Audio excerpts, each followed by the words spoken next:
Hello दोस्तों, आज हम बनाएंगे मूंग की दाल। खाने के लिए बहुत ही मज़े की, बहुत ही टेस्टी और बहुत कम इंग्रेडिएंट्स में और जल्द से जल्द ये बन के रेडी होती है। तो इसे हम बनाने के लिए शुरू करते हैं। तो यहाँ पे हमने आधा कप मूंग की दाल ली है।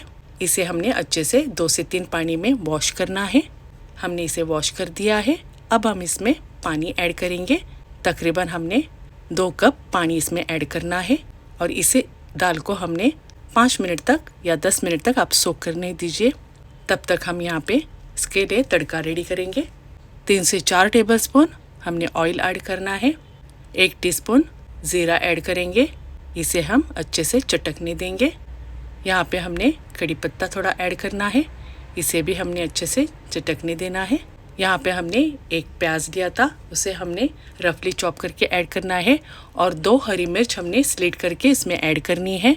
मिर्च आप आपके हिसाब से ऐड कर सकते हैं जितना आपको स्पाइसी पसंद है। अब इस प्याज को हमने भूनना है 3 से 4 मिनट तक। प्याज को हमने ज़्यादा ब्राउन नहीं करना है। अब हम इसमें ऐड करेंगे 1 टेबलस्पून भर के अदरक लहसुन का पेस्ट। इसे भी हमने अच्छे से भूनना है। 2 से 3 मिनट तक हमने अदरक लहसुन के पेस्ट को भी भूनना है अच्छे से। अब हम इसमें ऐड करेंगे आधा टीस्पून हल्दी, 1 teaspoon Kashmiri red chilli powder. इसे भी हम अच्छे से भूनेंगे। इसमें हमारे मसाला जले नहीं, इसके लिए हम इसमें ऐड करेंगे टमाटो को भी हम भूनेंगे साथ साथ में। अब हम इसमें नमक स्वादानुसार ऐड करेंगे। तो यहाँ पे मैंने 1 टीस्पून नमक ऐड किया है। आप आपके हिसाब से नमक ऐड कर सकते हैं। अब हमने टमाटो को तकरीबन 3 से 4 मिनट तक या जब तक ये सॉफ्ट नहीं होते तब तक हम इसे भूनेंगे लो फ्लेम पे। अब हम इसमें 2 टेबलस्पून पानी ऐड करेंगे ताकि हमारे मसाले जले नहीं। और टमाटो को हमने और सारे इंग्रेडिएंट्स को हमने अच्छे से कुक होने देना है। गैस की फ्लेम लो मीडियम होनी चाहिए। हमारा मसाला अच्छे से कुक हो चुका है। अब हम इसमें हमारी जो भिगोई हुई दाल थी उसे हम इसमें ऐड करेंगे। दाल को अपनी ज़्यादा नहीं भिगाना है। दाल को हमने अभी 4 से 5 मिनट तक अच्छे से इसको भूनना है। दाल की यहाँ पे भुनाई बहुत ज़रूरी है, तो अच्छे से आप दाल को भुनिएगा। अब हम इसमें थोड़ा सा हरा धनिया ऐड करेंगे।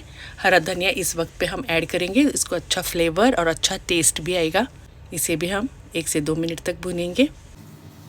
दाल हमारी अच्छे से भून चुकी है। अब हम इसमें ऐड करेंगे जो हमने भिगो के दाल रखी थी, वही पानी हम यहाँ पे ऐड करेंगे। एक्स्ट्रा पानी हमने ऐड नहीं करना है। अब सारी दाल को हम अच्छे से मिक्स करेंगे।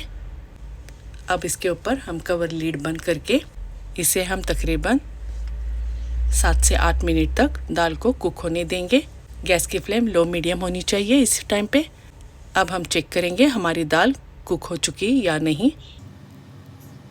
हम इस दाल को सूखा बना रहे हैं, इसके लिए हमने पानी ज़्यादा ऐड नहीं किया है। ये देखिए हमारी दाल अच्छे से कुक हो चुकी है। अब हम इसमें ऐड करेंगे आधा टीस्पून गरम मसाला और 1 टीस्पून भुना हुआ ज़ीरा पाउडर हमने ऐड करना है। ये बहुत अच्छा टेस्ट देता है भुना हुआ ज़ीरा। अब हम इसमें ऐड करेंगे।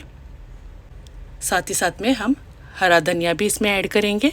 अब सारे इंग्रेडिएंट्स को हम अच्छे से मिक्स करेंगे। ये दाल हमारी रेडी हो चुकी है। Well guys, thanks for watching. अगर आपने मेरा चैनल सब्सक्राइब नहीं किया तो प्लीज़ सब्सक्राइब, लाइक